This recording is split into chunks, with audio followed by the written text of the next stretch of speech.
it going, everyone? And welcome back to Rangers Rundown. A disappointing loss tonight to the Boston Bruins.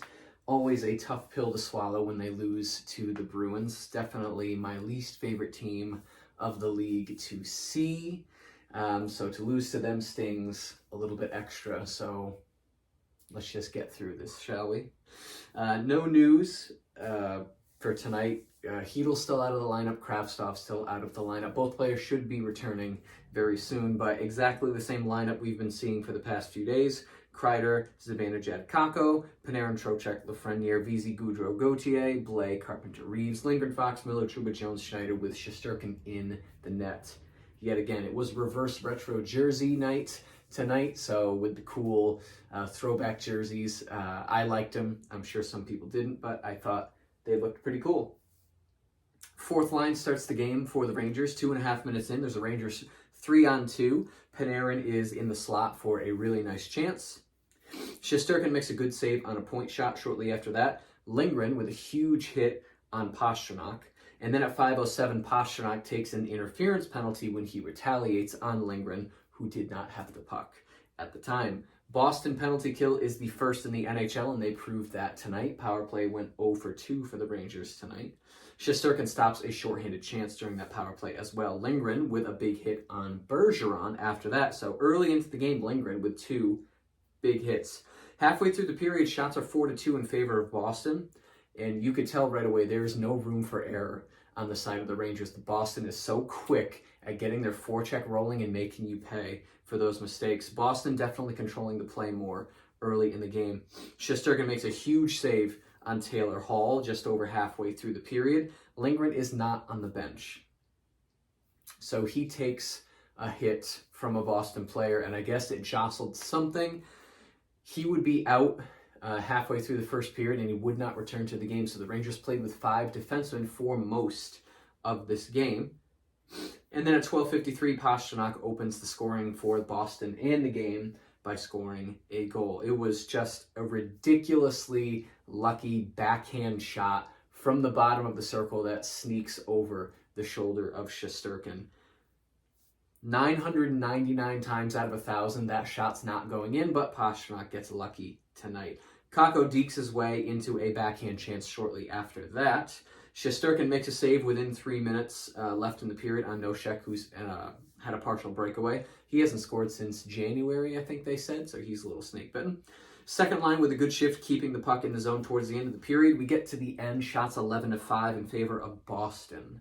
So the fewest shots in a first period for the Rangers this season with 5.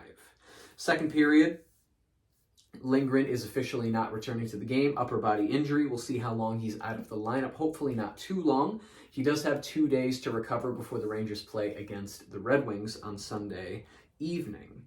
Boston, very good at blocking shots and passes. Rangers trying to get these kind of long connecting stretch passes. Boston just too good at getting their sticks in the way. 3.5 into the second period, Lafreniere has a chance from the circle after a good passing play with Panarin.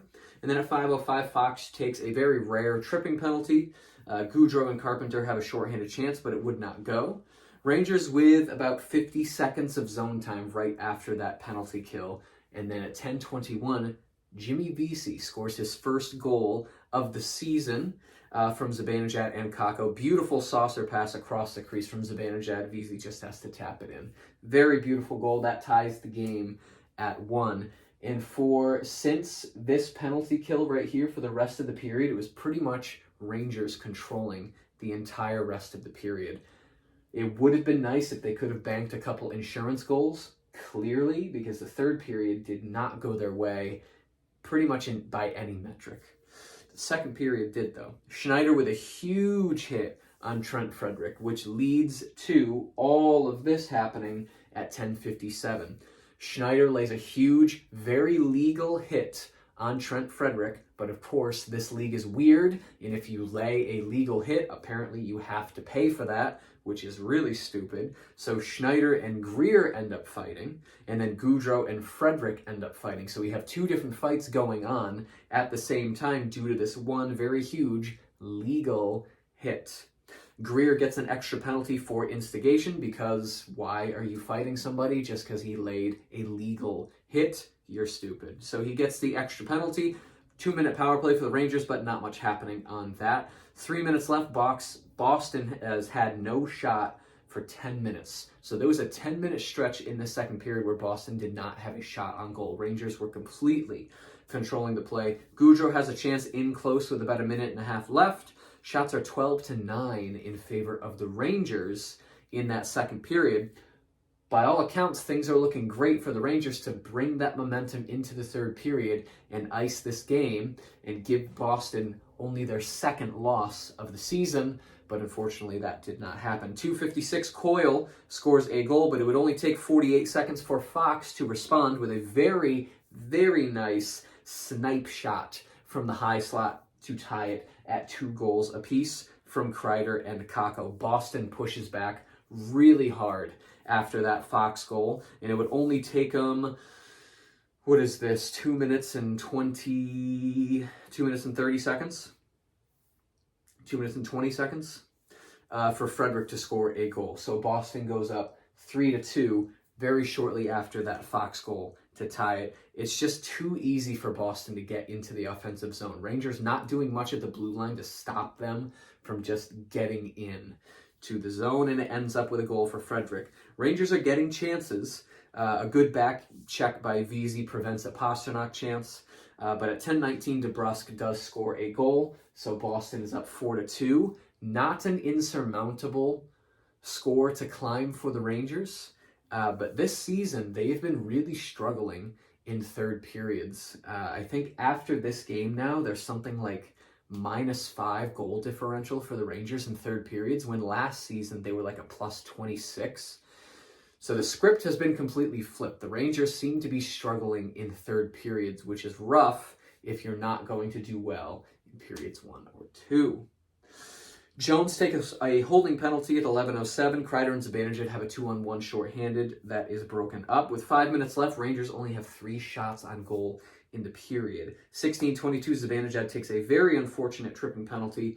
Rangers take a timeout with 1:39 left, 2 seconds left on the power play for Boston. At 1:20, Igor goes to the bench, and at 19:02, Lindholm scores an empty net goal, making the final score 5-2. Shots in the third period, 17-4 in favor of Boston. Just ridiculous.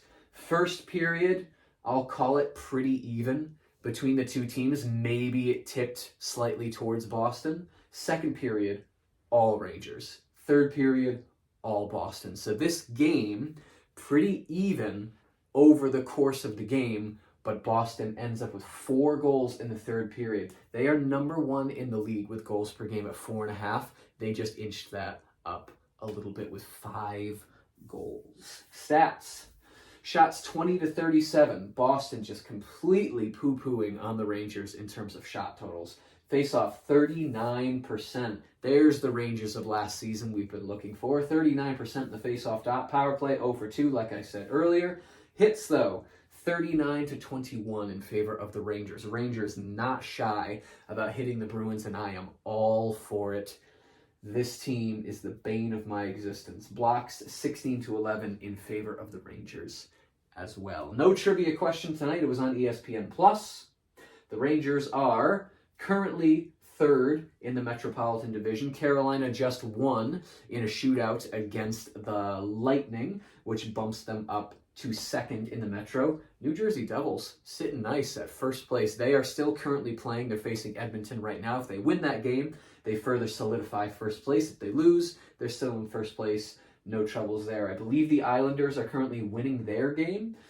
So when we wake up tomorrow morning, the Rangers could be 4th in the division, but it's still super early to be watching the standings super closely, so we won't worry about it too much. Really, we don't want to start worrying about standings until like January, when the push for the playoffs really starts to take hold. It is nice to get points early, though. 6-4-2 for the Rangers over 12 games. Not fantastic, but no need to panic just yet. The Rangers are back in action Sunday, 5 o'clock, so a slightly earlier game. Red Wings come to Madison Square Garden. Red Wings beat the Capitals tonight So Red Wings doing pretty well so far this season. Where do we put the Rangers on the glory graph tonight? Well, they lost, so they're in the bottom. Effort. I mean, they played a solid game. The third period looks really bad. I don't think the Rangers were as bad as this looks. They played a Boston Bruins team that is white hot and scoring 4.5 goals a game so far this season. So this is not a surprising outcome when you play the Bruins. Rangers had a fantastic second period and a decent first period, and they were just run over in the third period. Lindgren got injured early, so they were down a defenseman.